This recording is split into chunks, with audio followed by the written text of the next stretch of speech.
Shalom, salam sejahtera dalam nama Tuhan Yesus Kristus. Kita bertemu lagi pada kesempatan ini untuk membaca dan merenungkan firman Tuhan. Mari kita berdoa.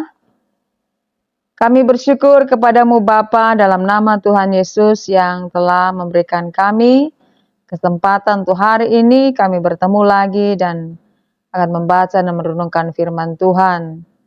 Kami percaya firman-Mu adalah ya dan amin, sebuah kebenaran, dan kami mau hidup dalam kebenaran itu. Tolonglah kami semua dalam keterbatasan kami, dalam pimpinan Roh Kudus, sehingga kami dapat memahami firman Tuhan.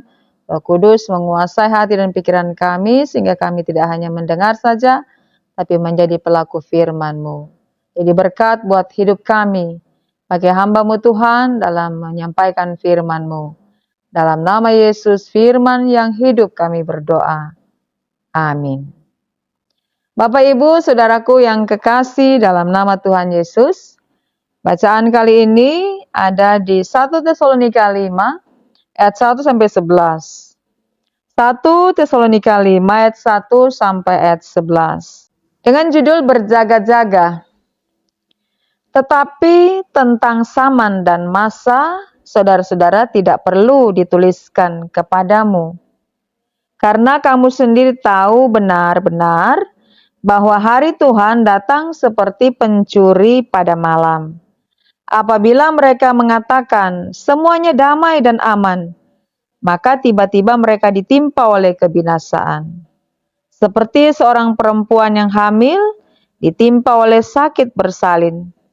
Mereka pasti tidak akan luput. Tetapi kamu, saudara-saudara, kamu tidak hidup di dalam kegelapan, sehingga hari itu tiba-tiba mendatangi kamu seperti pencuri. Karena kamu semua adalah anak-anak terang dan anak-anak siang. Kita bukanlah orang-orang malam atau orang-orang kegelapan. Sebab itu baiklah, jangan kita tidur seperti orang-orang lain, tetapi berjaga-jaga dan sadar. Sebab mereka yang tidur, tidur waktu malam, dan mereka yang mabuk, mabuk waktu malam.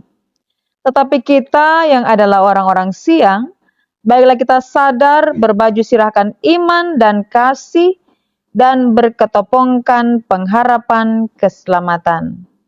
Karena Allah tidak menetapkan kita untuk ditimpa murka, tetapi untuk beroleh keselamatan oleh Yesus Kristus Tuhan kita, yang sudah mati untuk kita, supaya entah kita berjaga-jaga, entah kita tidur, kita hidup bersama-sama dengan Dia. Karena itu nasihatilah seorang akan yang lain, dan saling membangunlah kamu seperti yang memang kamu lakukan. Demikianlah kita telah membaca firman Tuhan. Saudaraku yang kekasih dalam Tuhan Yesus, tema kali ini adalah anak-anak terang berjaga-jagalah dan saling membangunlah. Kita tadi telah membaca dalam 1 Tesalonika 5 ayat 1 sampai 11. Jemaat Tesalonika ini didirikan oleh Rasul Paulus dalam pelayanan penginjilannya. Dan jemaat Tesalonika telah bertumbuh berkembang menjadi jemaat yang dapat memberi teladan bagi orang-orang yang percaya di Makedonia. Jemaat Tesalonika adalah orang-orang Kristen dari golongan bukan Yahudi, non-Yahudi.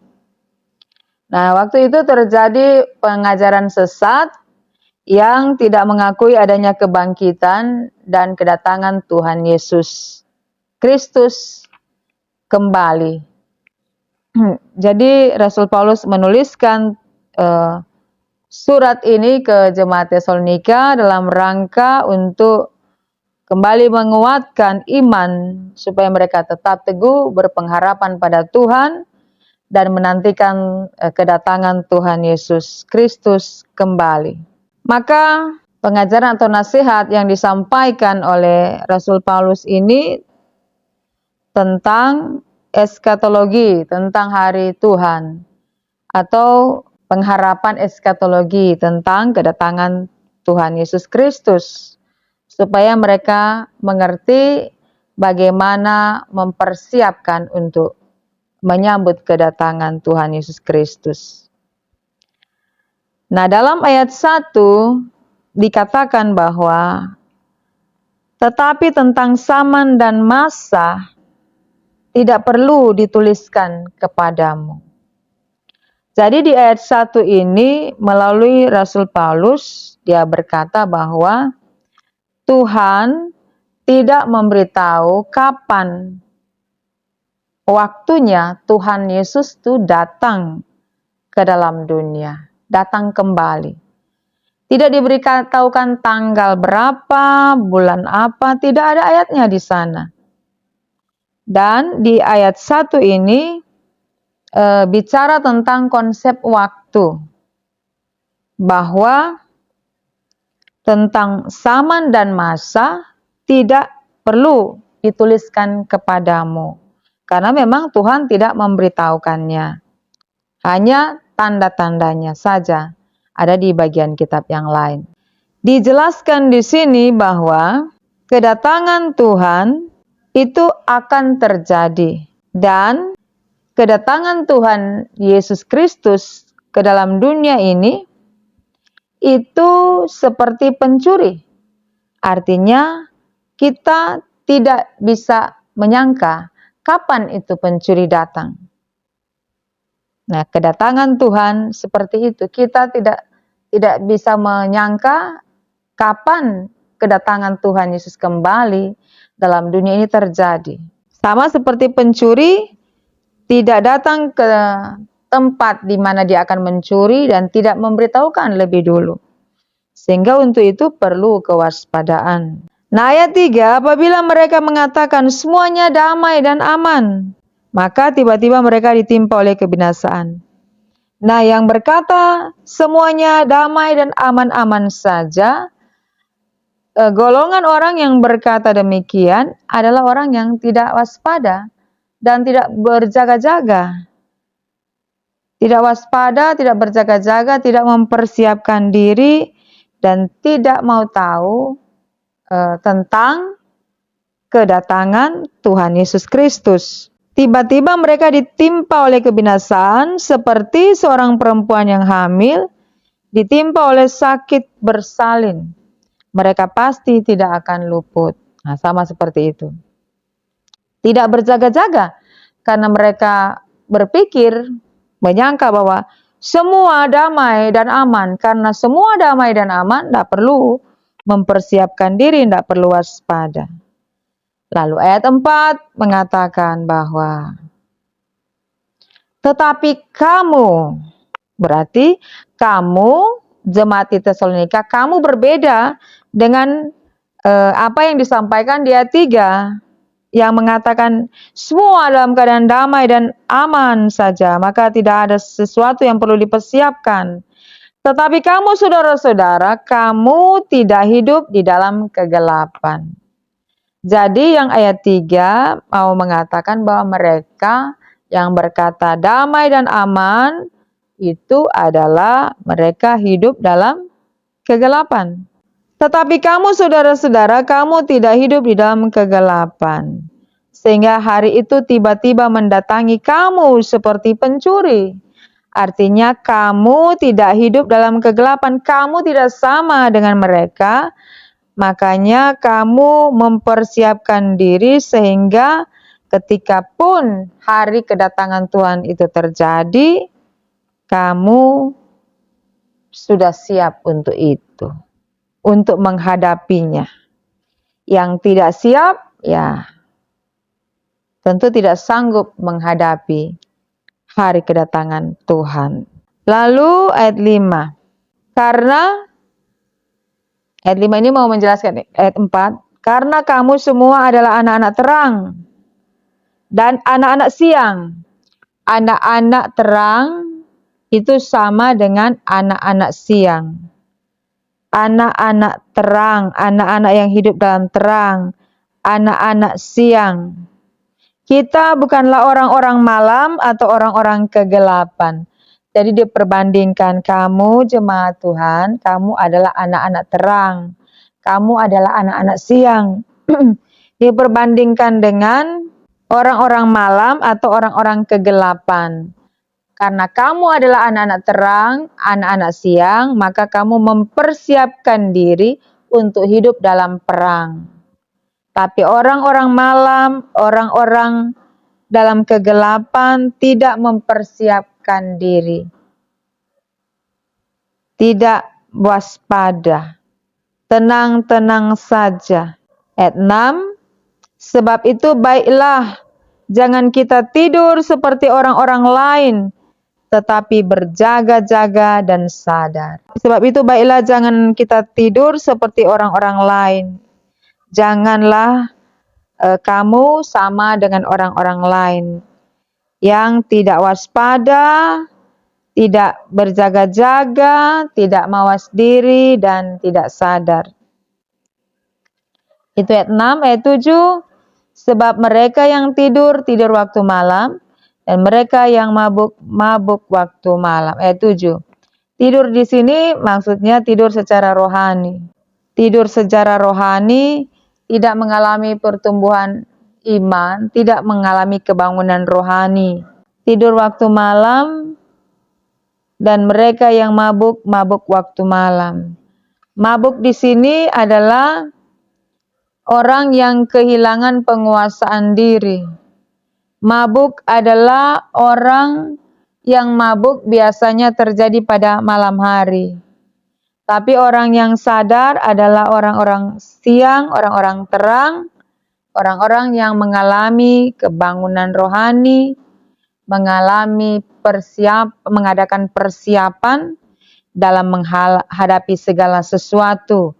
Orang-orang terang, orang-orang yang sadar, bukan orang-orang yang tidur, bukan orang-orang yang mabuk, itu selalu ada dalam kesiapan, selalu ada dalam kewaspadaan, selalu berjaga-jaga tentang kehidupan kerohaniannya. Ayat 8, tetapi kita yang adalah orang-orang siang, baiklah kita sadar, berbaju sirahkan iman dan kasih, dan berketopongkan pengharapan keselamatan. Di sini mau ditegaskan kembali bahwa kita orang-orang siang, orang-orang terang, kita sadar, maka setiap hari kita mempersiapkan diri untuk hidup dalam perang secara rohani, sehingga kita berbaju sirahkan. Kalau tentara Romawi, mereka menggunakan baju sirah supaya ketika mendapat panah atau serangan itu tidak sampai mematikan. Berbaju sirahkan iman, memakai pakaian iman. Ada iman yang mengalami pertumbuhan dan kasih, dan berketopongkan pengharapan. Ketopong untuk tentara Romawi digunakan di kepala. Jadi ada perlindungan di kepala, di pemikiran, berketopongkan keselamatan, iman, berketopongkan keselamatan dan pengharapan. Jadi ada perlindungan di bagian kepala, bahwa keselamatan telah dianugerahkan Tuhan. Pelindung kepala, ketopong, ada keselamatan, telah menerima anugerah keselamatan. Itu ada di pikiran bahwa saya telah mendapatkan anugerah keselamatan dari Tuhan. Sehingga saya memelihara kehidupan tubuh ini dengan iman percaya kepada Tuhan. Sehingga ketika ada serangan-serangan yang diarahkan kepada setiap pribadi, itu tidak akan menjadi kalah, tidak akan menyerah, tidak akan mengalami kebinasaan. Itu yang dimaksud dengan peperangan. Jadi orang-orang yang percaya kepada Tuhan setiap hari mempersiapkan diri untuk hidup dalam perang. Perang melawan kuasa-kuasa kegelapan, melawan hawa nafsu, melawan kehidupan-kehidupan duniawi yang dimulai dari pikiran, pakai ketopong keselamatan dan membangun pengharapan terus dalam Tuhan, dan iman terjaga setiap hari. Jadi yang dimaksud dengan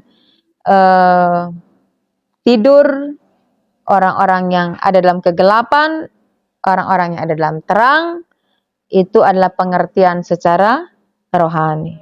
Ayat 9, karena Allah tidak menetapkan kita untuk ditimpa murka, tetapi untuk beroleh keselamatan oleh Yesus Kristus Tuhan kita, yang sudah mati untuk kita, supaya entah kita berjaga-jaga, entah kita tidur, kita hidup bersama-sama dengan Dia. Jadi ayat 10 ini mau menjelaskan ayat 9 bahwa barang siapa yang telah mengalami dan menerima keselamatan oleh Yesus Kristus Tuhan kita, kepadanya tidak akan ditimpa murka Allah. Karena Allah tidak pernah menetapkan orang percaya ditimpa oleh murkanya, tetapi justru menerima beroleh anugerah keselamatan. Nah, dengan anugerah keselamatan itu yang tetap kita jaga, kita pelihara, kita selalu membangun iman, maka kita akan hidup bersama dengan Tuhan. Anugerah yang kita terima dari Allah sebagai sebuah kebenaran dan keselamatan akan memberikan kepada kita kehidupan bersama dengan Tuhan Allah. Jadi ayat 10 ini kita berjaga-jaga, kita waspada, maka kita yang sudah diselamatkan oleh Tuhan akan ada bersama-sama dengan Kristus di dalam kekekalan. Ini adalah gambaran tentang sorga bagi orang-orang yang percaya kepada Kristus. Jadi ayat 10 bilang, baik kita berjaga-jaga maupun kita tidur, kita akan mendapatkan kebersamaan, kehidupan bersama dengan Tuhan Allah di dalam kekekalan, di dalam kerajaan sorga. Ini jaminan ayat 10. Dan ayat 11 ditutup dengan, maka karena itu nasihatilah seorang akan yang lain dan saling membangunlah kamu seperti yang memang kamu lakukan. Jadi umat Tuhan melalui ayat 11 ini diingatkan supaya sebagai sesama jemaat Tuhan di Tesalonika, jemaat yang sudah menjadi teladan, maka harus saling membangun, saling menasihati, seperti yang memang kamu lakukan. Jadi jemaat ini adalah jemaat yang kokoh, jemaat yang kuat, memelihara persaudaraan. Karena disebutkan seperti yang memang kamu lakukan. Maka sebagai sesama jemaat Tuhan, kamu harus saling menasihati, saling membangun, supaya kamu semua bisa ada dalam kekekalan bersama dengan Tuhan ketika Tuhan Yesus Kristus datang kembali. Nah, saudara-saudaraku yang kekasih dalam Tuhan, firman ini adalah nasihat dan juga pengajaran bagi jemaat Tesalonika, tetapi juga bagi kita sekalian. Memang penyesatan ada di mana-mana yang akan membelokkan kita dari kasih Tuhan, dari keselamatan yang telah Tuhan anugerahkan. Maka karena kita sudah mengerti bahwa suatu saat akan terjadi kedatangan Tuhan Yesus yang kita tidak tahu waktunya, kapan Dia akan datang, tetapi pasti Tuhan akan datang kembali ke dalam dunia ini. Maka setiap kita berjaga-jaga berarti ada sesuatu yang terjadi, ada peningkatan, ada pertumbuhan. Tidak sekedar berjaga-jaga lalu tidak terjadi apa-apa. Berjaga-jaga dalam arti ada aksi, ada tindakan, yaitu tetap memelihara hidup sebagai anak-anak terang, anak-anak siang. Berarti anak-anak terang, anak-anak siang hidup di dalam pengajaran Tuhan Yesus. Tidak dicemari oleh dunia dan segala pesonanya.